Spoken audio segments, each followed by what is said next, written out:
सत्संग वो गंगा है, इसमें जो नहाते हैं। सत्संग वो गंगा है, इसमें जो नहाते हैं। सत्संग वो गंगा है, इसमें जो नहाते हैं। सत्संग वो गंगा है, इसमें जो नहाते हैं। पापी से पापी भी पावन हो जाते हैं। सत्संग वो गंगा है, इसमें जो नहाते हैं। पापी से पापी भी पावन हो जाते हैं।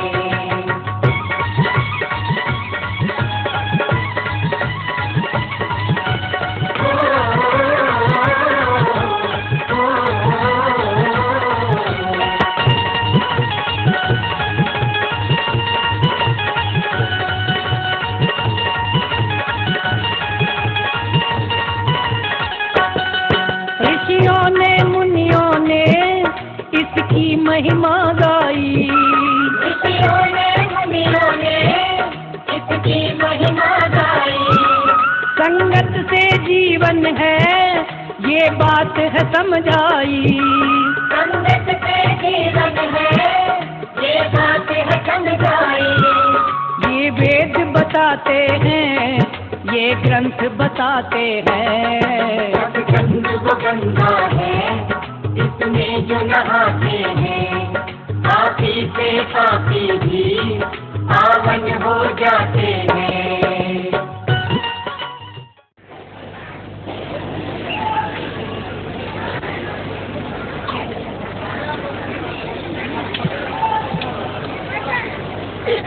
जो नामदान के लिए आए हुए हैं वो आश्वासन हो रहे हैं। मैं कोई केवल अध्यात्म नहीं, आपके छोटे छोटे घरेलू जो आपके कार्य हैं उनको भी सलाम। इन सब चीजों पर आप सबका ध्यान और विचार होना चाहिए।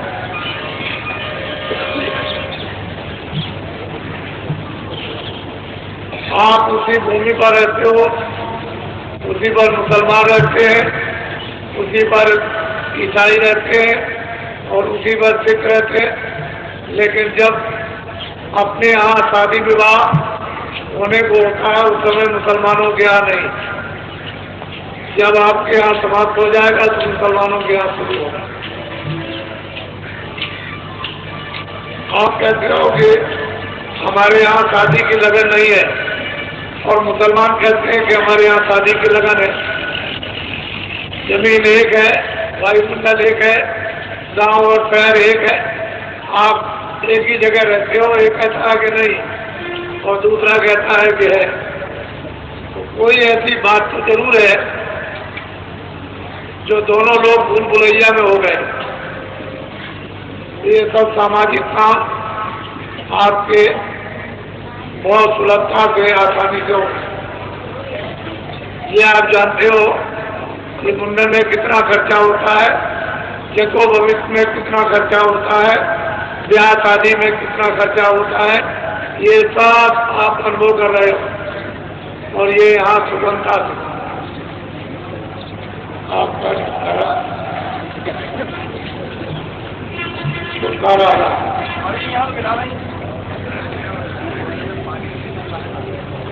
चलो चलो जल्दी से, जिनको नामदान लेना है वो जल्दी से जल्दी आ जाओ। नीचे छूट जाओगे तो फिर रह जाओगे आप।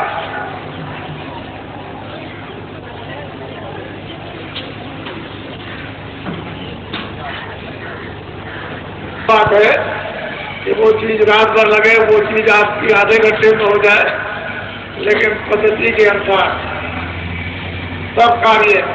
और हमारे यहाँ तो ये कहा गया कि महात्माओं के यहाँ सदा ही मतलब शुभ मुहूर्त माना जाता है।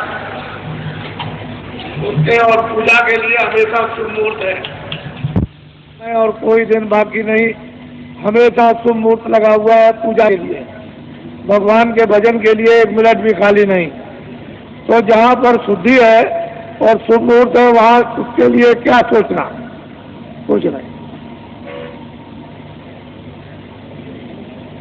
बखेड़े खड़े मत करो, अपने आप फंस गए हो, अपने आप उलझ जाओगे, सुलझ जाओगे। दोनों काम आप कर सकते हो, उलझ भी सकते हो, सुलझ भी सकते हो। चलो चलो जल्दी से बच्चों, देर मत करो, जल्दी से आ जाओ।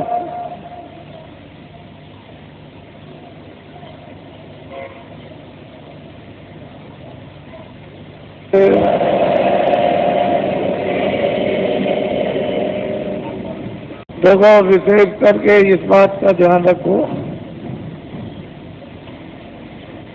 कि जो आप अपनी अपनी तकलीफें,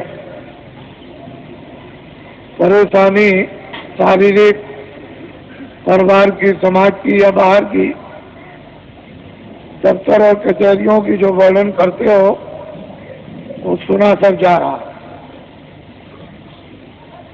और उसका धीरे धीरे निराकरण हो जाएगा। बीमारी तकलीफों में धीरे धीरे आराम, क्योंकि आपने घर में इसको बुलाकर और बता लिया है अपनी गलतियों से। बीमारियों के आने वाले दरवाजे आपने खोल दिए और जब बीमारियां प्रवेश हो गई तो आपके खून में ये पहुंच गई। देवियों के लिए ये आदेश है कि देवियां जब मासिक का महीना समय आए तो कोई भी देवी स्नान 5 दिन नहीं करेगी। हाथ धो सकती हो, पैर धो सकती हो और कपड़े सुंदर बार बदलो, लेकिन 5 दिनों तक स्नान मत करना, चाहे गर्मी हो, चाहे जाड़ा हो, चाहे बरसात हो। जो भी देवियां खराब खून हो जाएगा और खून में मिल जाएगा और ऐसी भयंकर बीमारियां होंगी जो निकाले नहीं निकलेंगी और डॉक्टर के पास ना उसके पास दवा होगी। तो अपने आप बीमारियों के दरवाजे मत खोलो। जो पुराने महात्माओं ने, प्राचीन महात्माओं ने जो एक पद्धति आपके निरोगता की डाल रखी है उसका पालन करो।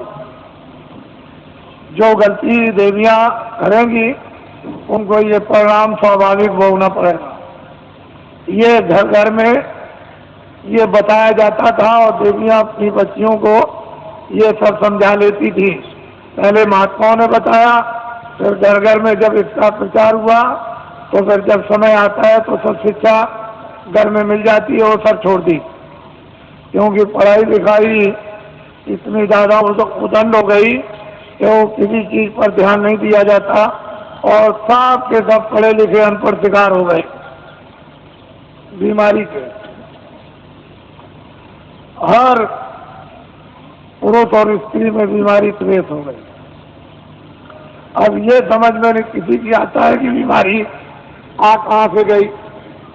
तो कुछ ऐसी आपने यानी बदपरहेजियां की हैं जिससे ये परिणाम आपको उठाना पड़ा। ये है छोटी चीजें समझाने के लिए, लेकिन बहुत बड़ी। ये जीवन का रोना है। महात्माओं की बात छोटी सी बड़ी होती है और जीवन का आपका साथी, लेकिन जब आप उसका उल्लंघन करोगे तो जीवन की घातक हो जाएगी। ये सोचने समझने की बात है। और जहाँ से बच्चे का जन्म होता है वहीं से खराबी पैदा हो जाए तो आगे क्या होगा। इसलिए अस्पताल, जब ये शिक्षाएं हम लोग अनुकूल पालन करते थे तो न इतने अस्पताल थे, न इतनी दवाएं थी, न इतने डॉक्टर थे। सब लोग स्वस्थ। और पुरुष के लिए कुछ परहेज बताए गए थे, लेकिन वो उन्होंने खत्म कर दिए। देवियों ने और पुरुषों ने अपने अपने जो परहेज है उनको खत्म कर दिया, बीमारियां आ गई। मैं तो ये समझता रहता हूँ कि महात्माओं ने यदि ये शिक्षा समय पर अनुकूल शिक्षा न दी तो इतनी भयंकर बीमारियां आ जाएंगी कि अस्पतालों में न तो कोई दवा मिलेगी और न कोई बनाने वाला मिलेगा। इसकी रोकथाम डॉक्टरों के द्वारा नहीं, महात्माओं के द्वारा होना चाहिए। क्योंकि अगर रोकथाम इसकी हो जाएगी और जानकारी दे दी जाएगी तो लोग समझ जाएंगे, आने वाली पीढ़ी समझ जाएगी। चलो चलो बच्चों, चलो जल्दी से।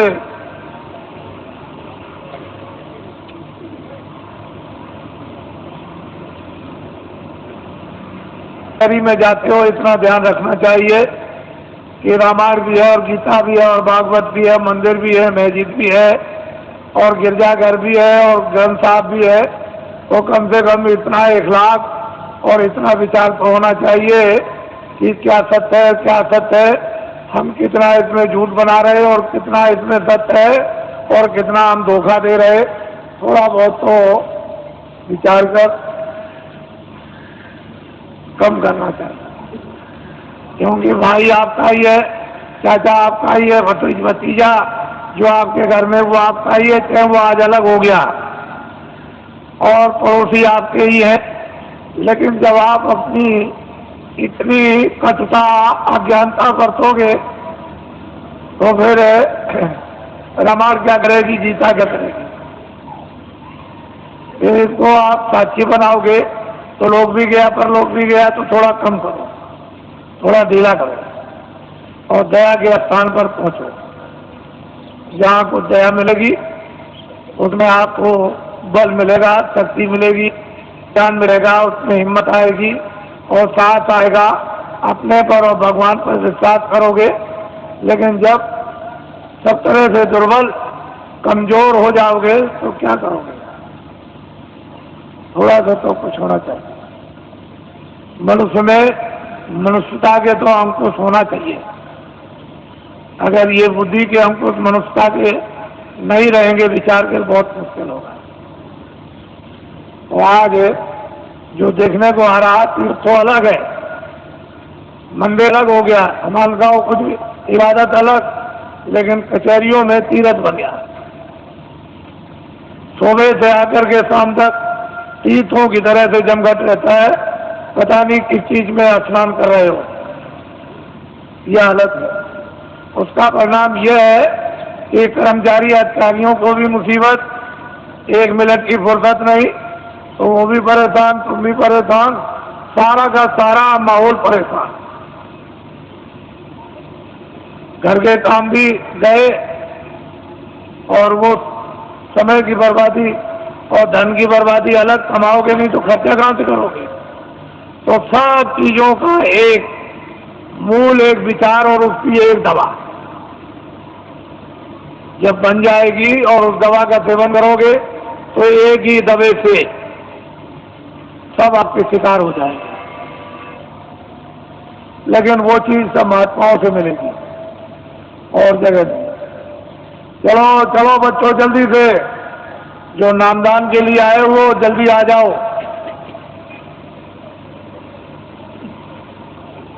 चलो चलो, देर मत करो।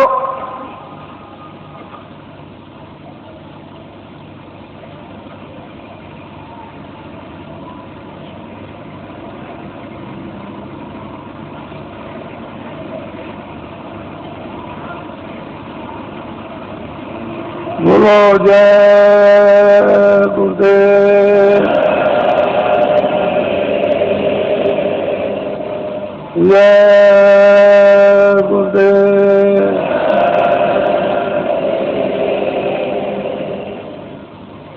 जय गुरुदेव।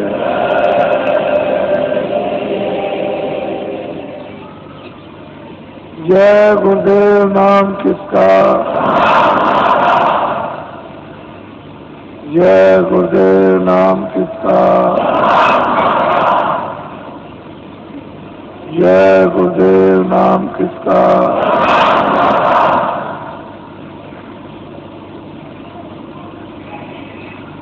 मोहन ज्योता के प्यार का संगठन की, मोहन ज्योता के प्यार का संगठन की, मोहन ज्योता के प्यार का संगठन की।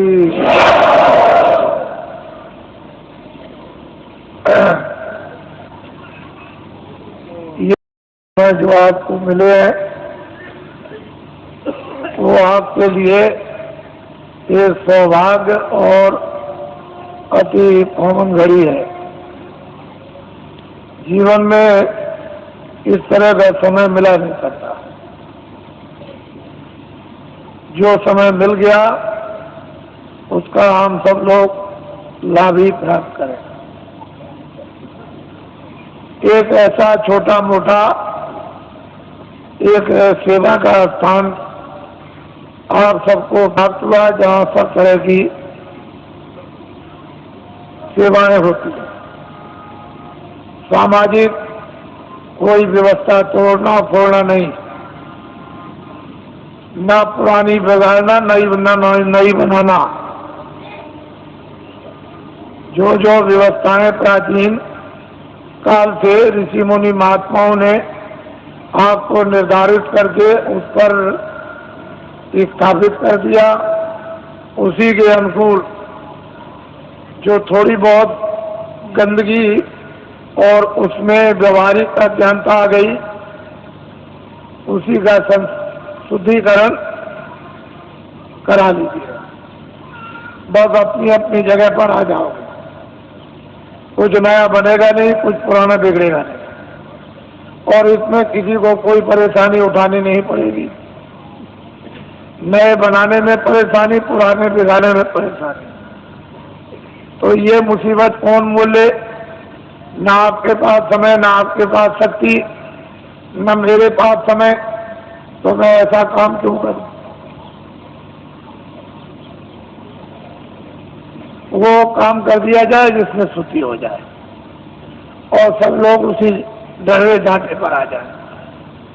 और जो व्यवहारिक जैसे जन्म होता है, परवरिश होती है और अंत में उसकी प्रलय हो जाती है, उसी तरह का अब जन्म तो आपका हो गया और परवरिश भी हो गई, तो अब आपको क्या करना है ये जानकारी आपको होना चाहिए। क्या क्या दायित्व तो आपको अपने गृहस्थ आश्रम में प्रवेश होने के बाद पूरे करने हैं, ये जानकारी हो जाए। और इसी आश्रम में जब आप प्रवेश हो जाओगे तो उसी समय काल के अंतर्गत आपको क्या क्या करना अपनी आत्मा के लिए, जिससे शरीर का और अपनी जीवात्मा का दोनों काम हो जाए। ये भी, इसका भी पूरा पालन पोषण और निरोगता और इसी में रहकर के जीवात्मा का जागरण और ज्ञान, साथ ही साथ मौत मरने के पहले मुक्ति और मोक्ष। यदि आपने ये काम गृहस्थ आश्रम में इसी समय के अंतर्गत आपने इसके लिए भी थोड़ा समय बचा दिया। खत्म होने की क्रिया तो सबने की है और सब लोग लोभ लालच में फंस करके और देर को उसको स्वाहा करना चाहते थे, लेकिन प्रभु को इसलिए बचाना अनिवार्य है। युग युग समय समय पर पड़ता है कि कर्म क्षेत्र भूमि है, यहाँ अधिकार कर्म करने का मिला, फिर इन्हीं कर्मों से प्रारब्ध बनेगी, आगे का भोग मिलेगा। भोग जब मिल जाएगा तो उसको भोग लो और उसी भोग के साथ साथ कोई और नया कर्म कर लो तो आगे का मिल जाएगा। और उसी के साथ साथ अगर आपने अपने आप को जगा लिया तो भोग भी भोग लोगे और इससे इसलिए छुटकारा पा जाओगे कि आगे कोई ऐसा कर्म आपके पास नहीं होगा जो दोबारा प्रारब्ध हो जाए तो आप निवृत्त हो जाओगे, कल्याण हो जाएगा। तो ये औषधि जड़ी महात्माओं के पास जब दे देते हैं तो पुण्य को नहीं जमा होने देते और पाप को। इनमें से दोनों आगे जब जमा नहीं होंगे तो आगे की प्रारब्ध नहीं बनेगी। जब प्रारब्ध नहीं बनेगी मनुष्य की 84 की नरकों की, तो फिर आगे तो छुटकारा जीव के लिए है ही, छूट जाएगा। पापी पुण्य की तो बेड़ी है, एक लोहे की बेड़ी और एक सोने की बेड़ी, लेकिन दोनों अगर बांध दिए जाए तो कोई काम नहीं कर सकता। दोनों बेड़ियों से छुटकारा हो जाए तो आत्मा, ये जीवात्मा न जल में न मरे। क्यों ये पीड़ा उठाए? तो इसकी जड़ी महात्माओं के पास है। और आप मनुष्य रूपी मंदिर में दोनों आंखों के पीछे आकर के जीवात्मा को उस समय पर बैठा दिया गया जब यहाँ वेदों में कोई भी विधान नहीं था। उस समय पर न कोई तपस्या करने के लिए भेजा गया था, सब तपस्वी थे, ज्ञान स्वरूप थे, बोध स्वरूप थे, सब कृतज्ञ थे, आदि से अंत तक सब जानते थे, सब त्रिकालदर्शी थे और सब मतलब ये कि भविष्य वक्ता, कोई मतलब ये ऐसे कार्य नहीं उसके लिए बंधे हुए थे कि जिससे उसके पास कोई गंदगी जमा हो या उसके पास कोई शुद्धि जमा हो। लेकिन बाद में जब ये विधान बन गया और विधान का वेदों के द्वारा ढंढोरा पीट दिया गया और उससे अधिकार आपको दे करके ये भान करा दिया गया, ये अच्छा ये बुरा, ये पाप ये पुण्य है, और फिर जब आपने इसको किया तो फिर ये बंधन आपके लिए लगने लगा। जब जमा हो गया तो फिर इसका बंधन होगा, उसकी प्रारब्ध बनेगी और फिर उसके लिए आपको सजाएं अच्छी और बुरी भोगनी पड़ेगी। अच्छे को अच्छा, बुरे को बुरा। पहले जीवात्मा दोनों आंखों के पीछे बैठी थी और उसका वो हृदय जगमग जगमग जगमग जगमग ज्योति से पूर्ण था। कहीं भी किसी भी कोने में अंधकार का नाम और निशान नहीं था। वो तो हर वक्त जगमग जगमग जगमग जगमग पूर्ण शक्ति उसमें व्याप्त थी हर मानव में, चाहे वो स्त्री हो चाहे पुरुष हो। पूरी शक्ति थी, पूरा ज्ञान था, पूरा बोध था और मतलब सब कृतज्ञ थे किसी तरह का। तो जब आप मनुष्य मंदिर में बैठे हो और जीवात्मा का हृदय दोनों आंखों के मध्य भाग में, न इधर कंठ में है, न इधर हृदय में है, न इधर नाभि में है, न इंद्रिय द्वार में है और न गुदा चक्र में है। ये जीव का जीवात्मा का हृदय दोनों आंखों के मध्य भाग में। अब यहाँ जो बैठी हुई है तो उधर से जब कर्मों के आवरण में लाकर ढक दी गई, बंद कर दी गई आंख और कान, तो फिर अंधकार ऐसे छा गया जैसे बादल। जब छा जाते हैं तो सूरज, चांद और सितारों का प्रकाश लुप्त हो जाता। उसका मतलब यह है कि सूरज को, चांद को सितारों ने, बादल ने नहीं ढका, वो तो बादलों ने आपकी आंख को ढक लिया, इसलिए दिखाई नहीं देता।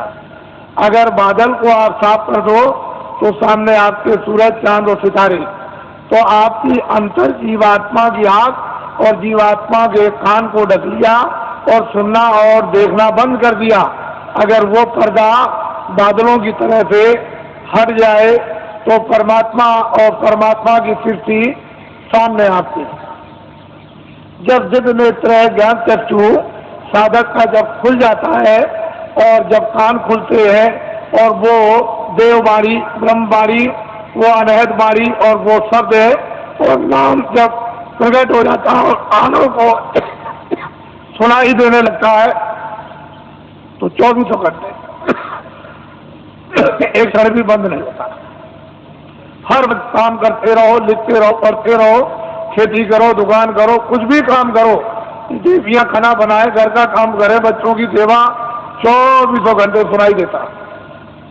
ऐसा रस, एक रस बरसने लगता और 24 घंटे चेतना रहती। सोते में भी बरसता, वहां भी चेतना है और वो तंद्रा अवस्था में सो लेता है। जैसे ऐसा मालूम हुआ कि न मैं सोया न मैं जगा, ऐसी तंद्रा अवस्था में वो लेट करके अपनी नींद को पूरा कर लेता है।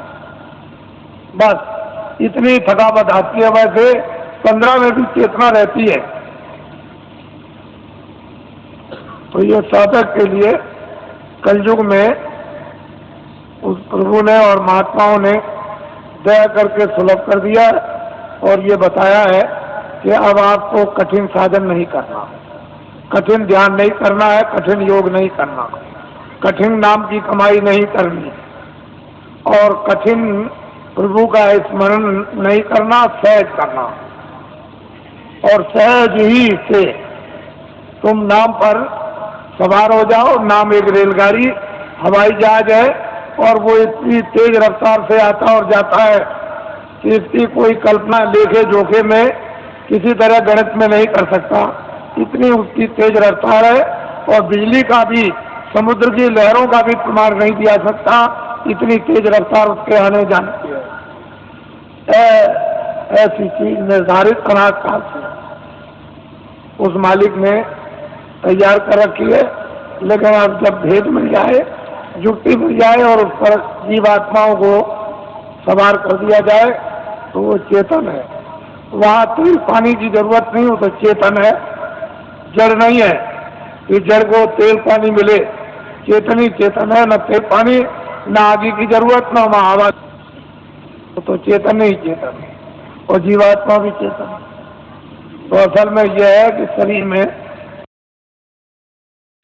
एक तो गुदास्था, दूसरा इंद्रिय, तीसरा नाभिकम, चौथा ये हृदय द्वार, और पांचवा ये कंठ। जरा ध्यान देना। छठा ये है, ये भ्रिकुटी विलास आज्ञा चक्र, ये जीवात्मा बैठी है। गुदा चक्र पर गणेश जी का वास, इंद्रिय द्वार पर ब्रह्मा और सावित्री का वास, नाभि कमल में विष्णु और लक्ष्मी का वास, और हृदय कमल में शिव और पार्वती का वास, और यहाँ कंठ में जो है वो आद्या महाशक्ति का वास, और यहाँ स्वयं दोनों आंखों के मध्यभाग में जीवात्मा बैठी है।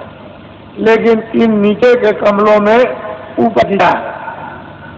उस छाया में छाया है, उस जीवात्मा के प्रकाश में उस ऊपर की छाया का, यानी कमल के अंदर गणेश जी का दर्शन, ब्रह्मा और सावित्री का, और नाभि कमल में विष्णु और लक्ष्मी का, और हृदय में शिव और पार्वती का, और कंठ में आद्या महाशक्ति का छाया के रूप में साक्षात्कार होता है। सही रूप नहीं, वो तो उनका रूप तो ऊपर सही है, लेकिन शरीर में कमलों में छाया पड़ी हुई है, और सूरज के जीवात्मा के प्रकाश में वो छाया दिखाई देती है। तो योगियों ने इस छाया का अनुभव कब किया? जब सतयुग, त्रेता और द्वापर, जब शरीर में ताकत थी, अनुकूल साधन थे, गृहस्थ आश्रम परिवार अनुकूल था, खान पान पर पूरा नियंत्रण था, इंद्रियां उस समय पर दमन में थी, तब ये सब चीजें आपके लिए थी। लेकिन ये कलयुग में सब वर्जित कर दिया गया। ना गुदा चक्र का साधन, ना इंद्रिय द्वार का साधन, ना नाभि कमल का साधन, और ना मतलब हृदय का साधन, ना वो कंठ का। अब जीवात्मा जहाँ बैठी है, नीचे के साधन सब छोड़ दीजिए और यहीं से ऊपर चल देना। अब ऊपर मंजिल 5 और नीचे मंजिल 5, जहाँ जीवात्मा बैठी है दोनों आंखों के मध्य भाग में, ये तो जीवात्मा का शरीर में हृदय है, तो नीचे 5 स्थान और ऊपर 5 स्थान। अब बेचारी नीचे फंसी हुई थी, इसको महात्मा प्रकाश को कमल से समेट कर ले आए और यहाँ इसका केंद्रित कर दिया, यानी सिमटाव करके यहाँ खड़ा कर दिया। अब इसको आगे ले चलना। तो सहजल कमल, और इसके बाद में ये ईश्वर का धाम, और फिर ऊपर में दूसरा स्थान ब्रह्म धाम, तीसरा स्थान पारब्रह्म धाम, और चौथा स्थान महाकाल, और 5वां स्थान जो है वो सत्य। सूरत इस तरह से ऊपर से उतार कर और नीचे ला करके डाल दी गई, दोनों को आंखों के पीछे बैठाकर, और नीचे उतार दी गई जड़ता में। अब इसको होती नहीं। कब इसकी चेतनता बरामद होगी? ये बिना महापुरुषों के कोई काम ये कर ही नहीं सकता। और आपके कितने जीवन ऐसे चले बर्बाद हो गए। इसलिए आपको किसी को ऊपर का राज न, ऊपर क्या होगा? जहाँ जीवात्मा बैठी है वहाँ मध्य भाग में ऊपर किसी में वो दिव्य दृष्टि उसमें क्या हुआ है ये आपको कुछ पता नहीं। लेकिन जब साधक जब प्यास लगती है, भूख लगती है, इच्छा जागती है, सब होती है, रोता भी है और जीता है, प्रार्थना भी करता है, जब वेद मिल जाता है तो श्रवण भी करता और ध्यान भी करता है, तो उसमें तड़ता है और संसार से जीतता है, अपने काम से जीतता है। तो जब कुछ ही दिनों में, महीनों में उसका काम बनना शुरू हो जाता है, क्योंकि महापुरुषों की दया, समावेश और सहयोग जब उसको मिलने लगेगा तो जल्दी काम हो जाएगा, फिर देर नहीं लगेगी। इसलिए महापुरुषों की दया और उनका सहयोग, उनकी शक्ति का अवश्य ही लेना पड़ेगा, क्योंकि अपने पास तो कुछ है नहीं। जब उनसे कुछ लेंगे तभी काम होगा, बगैर उसके नहीं होगा। तो मैं ये काम तो मामूली समझता हूँ, इस काम को तो कुछ नहीं समझता। बस केवल इतना ही है कि आप खड़े भर हो जाओ तो ये काम कुछ नहीं। ये भौतिक काम, सांसारिक काम, गृहस्थी का काम, खेती का काम, दुकान का काम और दफ्तरों का काम, ये काम कुछ नहीं है। इसको तो आप करो निमित्त मात्र, इस पर भी एक पैर रखो, उस पर भी रखो। ये गृहस्थाश्रम है शरीर रक्षा का, तो एक नाव पर पैर रखो एक गृहस्थाश्रम की, ये बाल बच्चों के पालन पोषण और परिवार और समाज इसकी सेवा के लिए एक नौका ये, और एक ये नौका है जीवात्मा को पार होने की, ये नौका है शरीर रक्षा की। तो जब महात्मा मिल जाए तो धीरे से दोनों पर पैर रखवा देते हैं, इस पर भी जमाए रहो, इस पर भी जमाए रहो, और दोनों का बैलेंस अभी बराबर रखो। अभी तो आप एक पर है, एक ही पर है, तो उन्होंने कहा नहीं ये देखो नाव परमार की, इस पर भी रख लो, ये स्वार्थ की नाव है, इस पर भी रखे रहो। इस पर तो धीरे धीरे अपने उपदेश के द्वारा और दया के द्वारा और शक्ति के द्वारा धीरे धीरे वो जो स्वार्थ की नाव है सांसारिक, उसका जरा सा पैर का हल्कापन और परमार्थ पर जरा बदल ला दिया, बस आपकी स्वाभाविक जड़ा होने लगी। ऐसा ऐसा इन इच्छा नहीं, अरुचि होने लगी, तो धीरे धीरे धीरे धीरे उस पर जमा होने लगा। शरीर की ताकत का एक पर जमा हो, अब वो इस तरह का आपका हो जाएगा कि इस पर तो जमा हो गया और ये निमित्त मात्र रह गई। बस जब तक रहो तब तक ये निमित्त मात्र बस हंस लीजिए, तो ये अंदर में उस पर जमाव कर लो और ये तुम्हारा इसको बिगाड़ना नहीं। तो इसलिए हमने तो कोई ऐसा काम रखा नहीं है कि आपको गृहस्थाश्रम का कोई काम बंद करना है, कपड़े करो, खाना खाओ, खेती करो, दुकान करो, दफ्तर करो, बच्चों की सेवा करो, आए गए का सत्कार करो, और जो थी रस्म रवाज उसको भी करो, ये सब करो। हमने सब प्रकार रखे, किसी काम को बंद नहीं किया। और ये है परमात्मा। यहाँ बैठ करके आप इधर से अपने ध्यान को हटा दो, थोड़ा खेती से, दफ्तर से, दुकान से, बच्चों से, इनसे उनसे थोड़ा 2 मिनट, 5 मिनट, 10 मिनट के लिए यहाँ ला करके मन को, बुद्धि को, चित्त को यानी जीवात्मा के साथ में इसको लगाकर वो थोड़ा सा सहयोग, बस इतने में काम, कुछ नहीं बिगड़ेगा, संसार बिल्कुल नहीं बिगड़ेगा और परमार्थ बनेगा। जैसे ही आप यहाँ से दरवाजा खोल करके चल पड़े, बस चलने वाली बात, अगर एक कदम भी बढ़ गया तो फिर रुकने वाला नहीं, दूसरा कदम जरूर उठ जाएगा। वो चाली इस तरह की है जीवात्मा की कि जैसे ही एक कदम बढ़ा वह दूसरा प्रवेश कर जाएगा, काम आपका हो जाएगा। तो इसलिए आपको ये भेद है, अभी कुछ नहीं मालूम कि ऊपर क्या है नीचे क्या है, ये कुछ नहीं है। साधक लोग क्या देखते हैं, क्या पाते हैं, क्या अनुभव करते हैं, क्या आनंद और शक्ति उनको मिलती है, अब ये तो बताने का आपको आदेश नहीं है। वैसे तो ये बता सकते हैं, लेकिन मैं ये नहीं चाहता हूँ कि आपको बताकर साधकों का नुकसान हो जाए। साधक अपनी चीज भी रखे और आपको कुछ समझा बुझा भी दें, इनका कोई नुकसान ना हो, आपका फायदा हो जाए। असल में चीज यह है कि गोपनीय राज ये साधक नहीं बताते, न बताएंगे,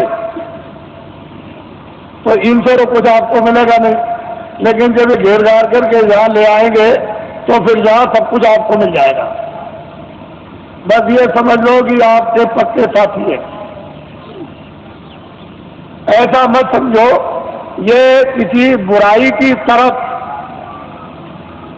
ये ध्यान नहीं देते हैं, ये अच्छाई की तरफ ध्यान देते हैं। इनका लक्ष्य यह है कि बुराई छूट जाए और अच्छाई में प्रवेश हो जाए। वैसे तो बुराई को बुराई आप भी घर में मानते हो, उससे आप भी दुखित हो जाते हो कि ये बुरा है।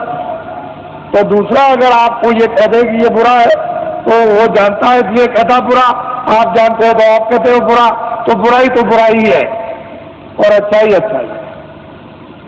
इसलिए ये बुराई की तरफ ध्यान नहीं देते, ये तो चाहते हैं कि बुराई हट जाएगी, अच्छाई आ जाएगी, ये लक्ष्य है। तो ये पक्के आपके साथी यानी दोस्त सहयोगी, इनको अपना समझना चाहिए और असली जगह पर पहुंचा दे, इससे बड़ा परोपकारी कौन हो सकता है। तो ये सब चीजें सामाजिक लेकर के चली जा रही है, इनसे अलग थलग आपको नहीं किया जा रहा। तो मैं आपकी जो व्यवस्था योजना है उसको पूरा बना करके तैयार कर चुका हूं और बस यह है कि जैसे ही अपनी जगह पर आप खड़े हो गए वैसे ही योजना आपके सामने रख दी जाएगी।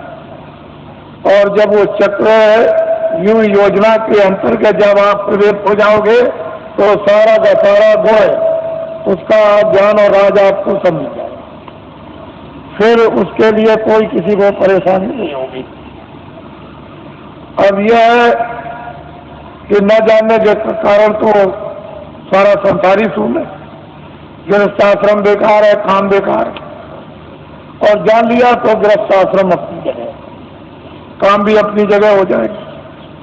तो हमने जो आपको बताया, क्योंकि आपको अभी आदेश दूंगा आपको अभी कि आपको मतलब ये जाना है, तो भूमि जोता खेतिहर काश्तकारों का तो देश में अभियान चल रहा, साथ ही साथ कर्मचारी और अधिकारियों का कार्यक्रम चल रहा, साथ ही साथ में सेठ साहूकार दुकानदार उद्योगपतियों का भी कार्यक्रम इसी के साथ साथ चल रहा, और साथ ही साथ यानी छात्रों का भी कार्यक्रम चल रहा। मैं तो ये समझता हूँ कि इसमें सब आ जाएंगे। छात्रों में सबके छात्र आ गए, दुकानदारों में सब जातियों के दुकानदार और सेठ साहूकार उद्योगपति आ गए, और कर्मचारियों में सब दफ्तरों के यानी कर्मचारी सभी जातियों के आ गए, और भूमि जोतक खेतिहर काश्तकारों में सब कौमों के भूमि जोतक और खेतिहर काश्तकार आ गए। तो चारी जातियों का बंटवारा कर लीजिए। मैं ध्यान दे जाता हूँ कि जरा इनके बारे में भी सोचा जाए। तो मैं सोचता हूँ कि कितना इनको वेतन मिलता होगा, तो इतना वेतन मिलता होगा इनको, इसमें कितना कट जाता है वो भी मैं जानता हूँ कि इनकम टैक्स कितना कटता है, और फिर इनका बीमा और ये वो योजनाओं में कितना चला जाता होगा, तो इनके हाथ में कितना बचता है वो मुझे सब मालूम, उससे पूरा नहीं, बिल्कुल पूरा नहीं। जजों का सुप्रीम कोर्ट के पूरा नहीं, हाई कोर्ट के पूरा नहीं, डिस्ट्रिक्टों का पूरा नहीं, डीएम का पूरा नहीं, एसपी का पूरा नहीं, और इनका पूरा नहीं और उनका पूरा नहीं, तो छोटे कर्मचारियों का उनका तो बिल्कुल ही पूरा नहीं, क्योंकि महंगाई तो सब पर समान है और टैक्स भी सब पर समान है। तो असली बात यह है कि जो सरकार, जो राजा अपने मजदूरों पर टैक्स लगा दे व्यवसाय कर, वो सबसे गिरा हुआ राजा, उससे गिरा हुआ कोई नहीं हो सकता। उसका ज्ञान खो गया, उसकी कला कौशल खो गई और उसकी योजना खत्म हो गई। जो राजा अपने मजदूरों पर व्यवसाय कर लगा दे, अरे कर्मचारी अधिकारी जो बेचारे काम करते हैं, ये कौन है?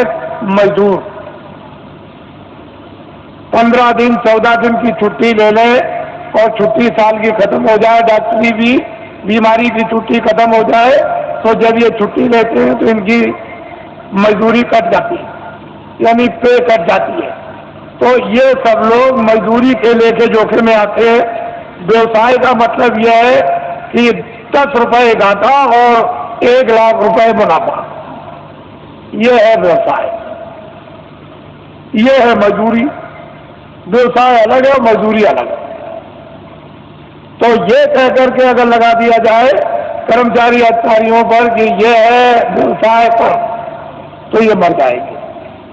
तो मैं कभी कभी उन लोगों की तरफ ध्यान ले जाता हूँ जहाँ पर कि 20 साल और 25 साल और मतलब सजाए मौत देते हैं, और उनका उस वेतन में जब खर्चा नहीं पूरा होता है तो उनके घर में बच्चे और बच्चियां तो जज है 10 लाख दो, 20 लाख दो, ये सामान दो, ये सामान दो, खर्चा तो पूरा नहीं पड़ता, तो चिंता सवार रहती।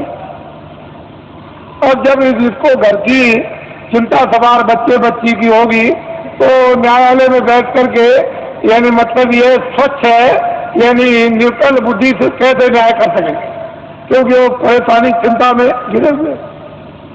तो मैं कभी कभी ये बात सोचा करता हूँ कि जब उनका रिटायरमेंट आ जाता है और वो रिटायर हो जाते हैं और उस वेतन जो उनको पेंशन मिलेगी उसमें पूरा नहीं पड़ता, तो फिर ये क्या करते हैं किसी फैक्ट्री में, अगर जगह नहीं किसी फैक्ट्री में मिली और किसी जगह सेठ साहूकार के यहाँ नहीं मिली तो फिर न्यायालय में आते हैं और वकील की हैसियत से फिर काम करना शुरू कर देते हैं, तो कटघरे में खड़े होते हैं।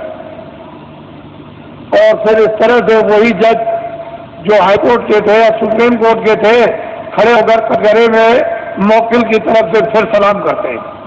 तो ये राष्ट्र के संविधान का प्रजातंत्र को पूर्ण रूप से अपमान, पूर्ण रूप से अपमान। इस पर आज तक कभी किसी ने विचार नहीं किया। ये भारतीय प्रजातंत्र का पूर्ण रूप से अपमान। ऐसे बड़े बड़े पदों की आपको मतलब यह है कि पूरी पूरी देखभाल रखना चाहिए कि ऐसे बड़े बड़े पद हैं और फिर आकर के वही व्यक्ति निम्न श्रेणी पर आकर के कटघरे में गिर गया है और फिर सलाम करें, ये भारत के लिए शोभा।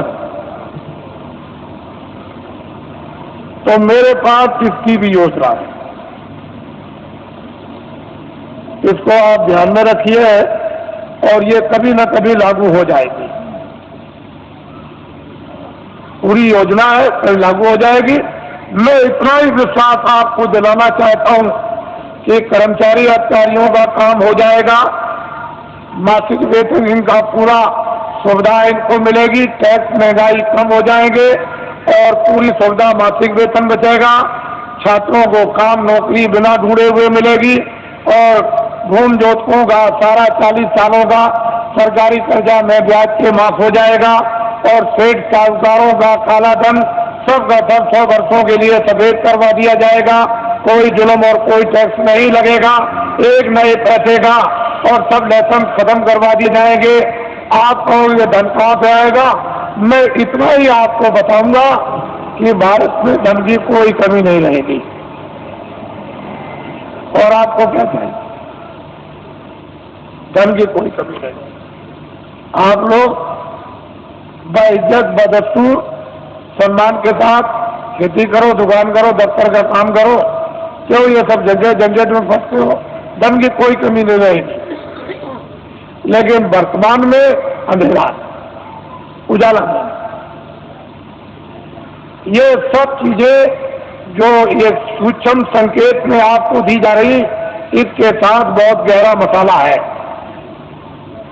या गहरा भंडार का हो या गहरा ज्ञान का हो, कोई ऐसी चीज है जो वास्तव में, और समय आने पर सब इस पर आकर के सब से सब एकदम खड़े हो जाएंगे, अपने काम में लगे रहो। देखो ईश्वर का चमत्कार, अरे खुदा की खुदाइयत का करिश्मा, जरा देखो, उसका इंतजार तो करना ही पड़ेगा।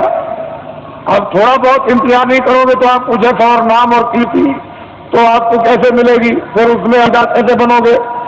तो इंतजार तो थोड़ा करना है। परिवर्तन का जब इतिहास बनता है तो इंतजार के साथ इतिहास बनता।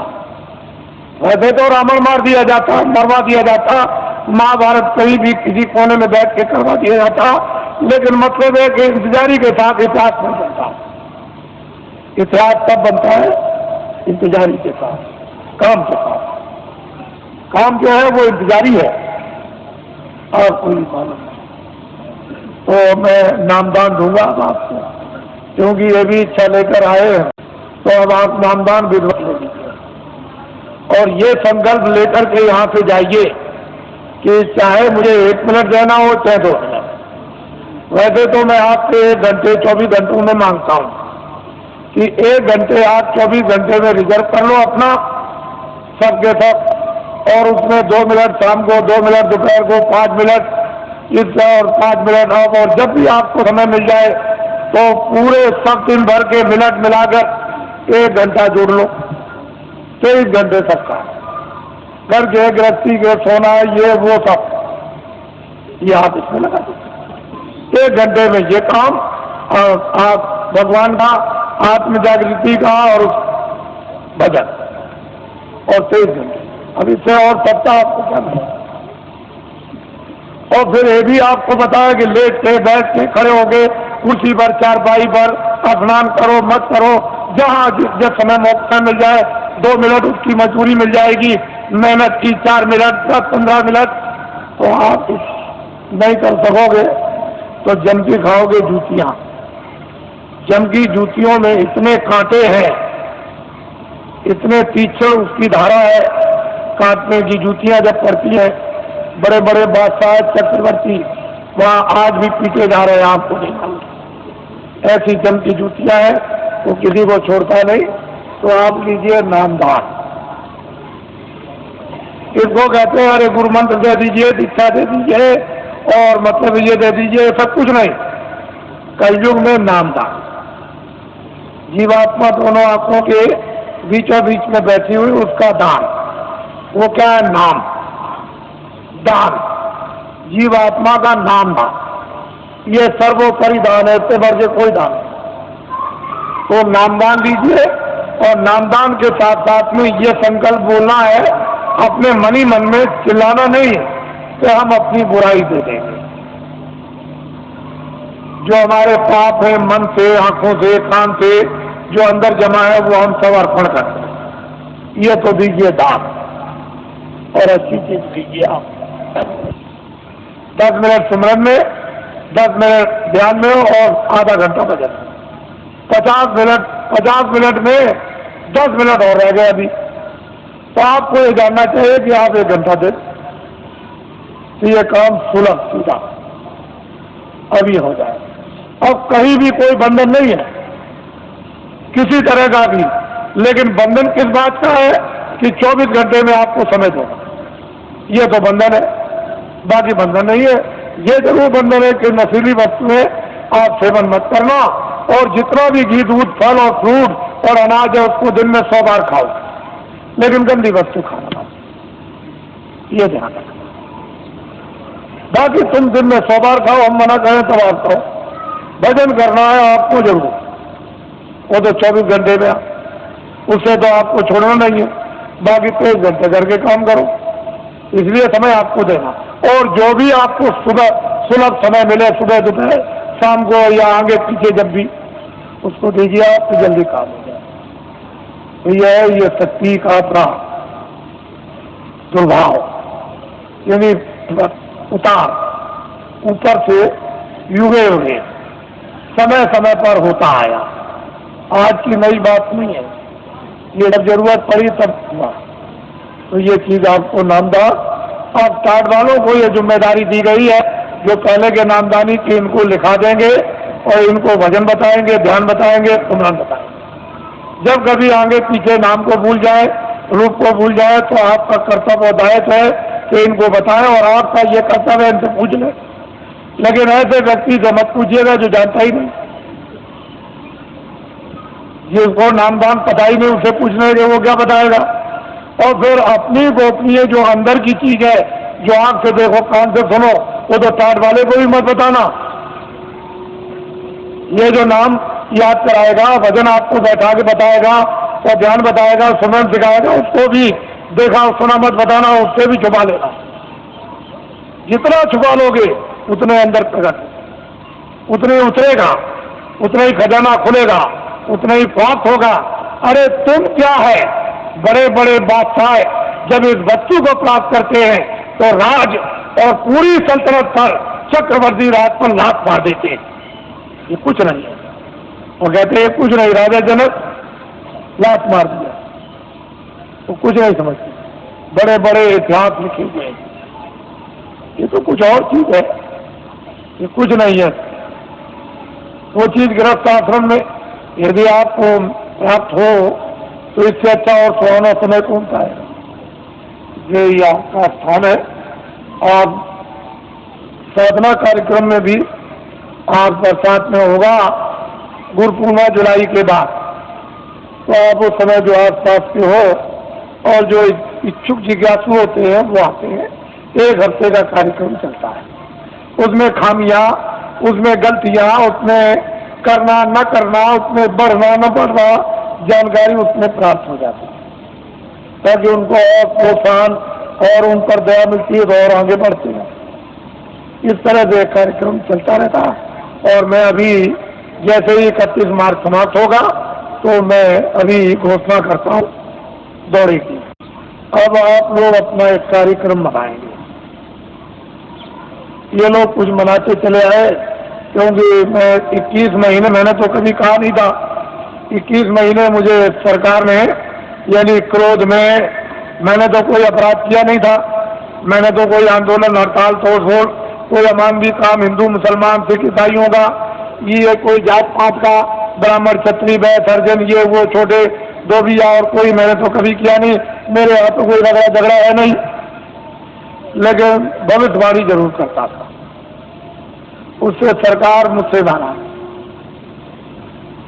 और उसने इस नाराजगी में नेता लीडरों को तो पकड़ा ही, मुझे भी पकड़ लिया और पकड़ के जेल में बंद कर दिया। फिर मेरे ऊपर इतने बखेड़े लगा दिए, इतने झंझट लगाए उन्होंने, सामान लेने के, ये लेने के, जमीन लेने के, जानवर लेने के, इतने बखेड़े या झंझट खड़े कर दिए कि अगर मेरी जगह पर बादशाह भी हो तो खत्म हो जाए। ऐसे झंझट झगड़े खड़े, छोटे मुकदमे नहीं है, मामूली मुकदमे नहीं लगाए, इतने झंझट मुकदमों के लगा दिए। और मैं एक सामाजिक आदमी, जनहितों का काम करने वाला, मेरे ऊपर, जबकि मैं रात दिन चिल्लाता हूँ मेरा कुछ नहीं है, ये सब जनता जनार्दन का सब कुछ है। जब मैं खुले मैदान में ये कहता हूँ तो मेरी भावना ही वही है, तो और लिखा पढ़ी क्या हो सकती। लिखने पढ़ने वाले तो रोज बेईमानी करते, रोज लिखा पढ़ी का दस्तावेज बदल देते हैं और झूठ झूठ बोल जाते हैं। तो मेरी जबान दस्तावेजी है, तो मैं जनहितों का काम करता हूँ, तो मेरे ऊपर सरकार ने इतने बखेड़े। और कल मैंने ये बात कही है कि ये सब बखेड़े न्यायालयों में अब भी मौजूद है, लेकिन सरकार ने लखनऊ से नया फेक गजट निकाल दिया। जो दस्तावेज मैंने जमीनें खरीदी नाम की उनका, और इतना आंखों से देखते हो कि ये बना हुआ फेक गजट निकाल दिया कि जमीन एक्वायर की जाएगी। बताइए, तो आप पूरा मथुरा को गजट कर दीजिए कि सब ये कारखाना मथुरा सबको बता दिया जाएगा और यहाँ कारखाना बनाया जाएगा, सब मकान तोड़ दिए जाएंगे, मंदिर और मस्जिद सब तोड़ दी जाएगी और यहाँ कारखाना बनेगा। गजट निकाल दीजिए, क्योंकि आपको तो गजट निकालने का पूरा राइट और अधिकार है, तो निकालिए।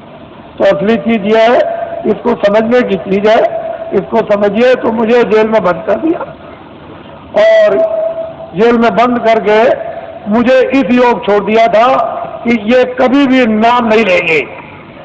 लेकिन मैं तो ईश्वर विश्वासी आदमी, मेरे पास ऐसे सेठ साहूकार भेजे गए कि तुम हवाई जहाज ले लो, रेत ले लो, ये जमीन क्या है, तुमको हजारों एकड़ तुमको जमीन दे दी जाए, एरोड्रम बनवा दिया जाए। मेरे पास बड़े बड़े सेठ आए और उन्होंने कहा कि हम सब कुछ सेवा करने को तैयार है, हमें क्या करेंगे, कह लगे जो आप जितना चाहे धन हम खर्च देंगे।